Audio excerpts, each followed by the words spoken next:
Paramihan ng teams ng makukuhang barya sa harina sa loob ng 5 minuto nang hindi gumagamit ng kamay. Go!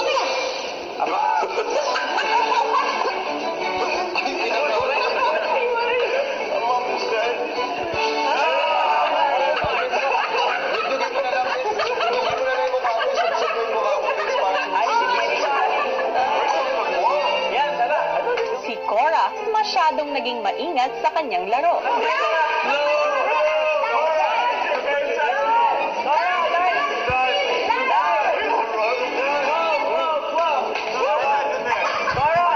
And everyone looks like a fool doing it, so it's kind of funny. Flour was just everywhere. It's up my nose, in my mouth, and oh, ladies have put on a little too much makeup or something. Powder. You're wearing a mask. I'm kind of body wash. That's cheating.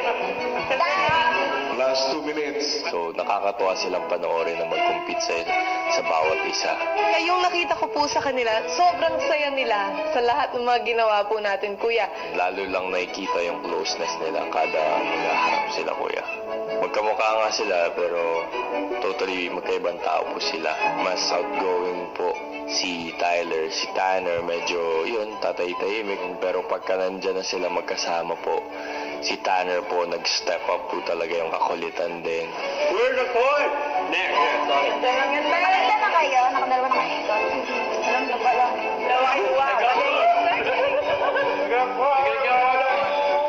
Super counter, super counter.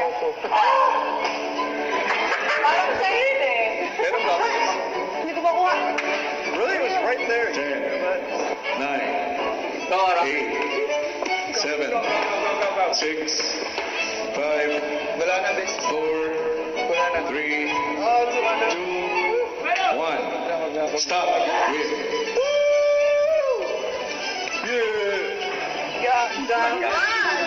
Bilangin mo kung ilan na nakuha yung points. How many ko lang? 12, Kuya. Tyler? 70, Kuya.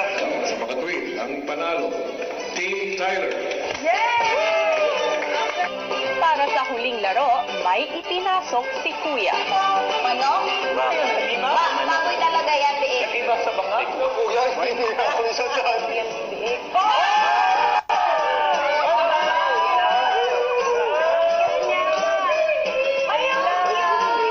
Dagdag hamon sa mga leader ang pagpapahid ng langis sa kanilang buong katawan. Kuya, nagpo-volunteer si Manila maglagay.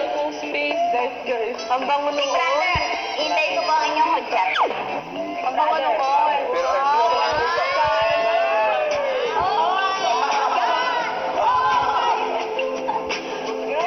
Grabe siya! Kailangan may ganon. Grabe siya, oh. Go, Tyler. Kaya mo. But when Nadina is crazy,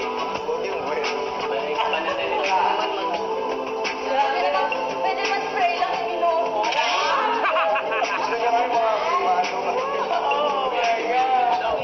Dahil di maabot ng kambal ang kanilang mga likod, si Baninay tumulong. Grabe. Ano na lang po,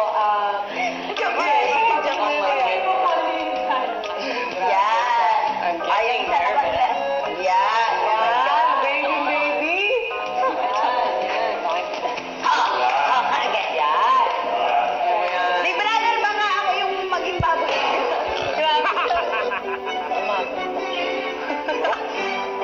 Sino kaya ang mananalo sa huling laro? Team Tanner or Team Tyler? Abangan sa pagbabalik ng Pinoy Big Brother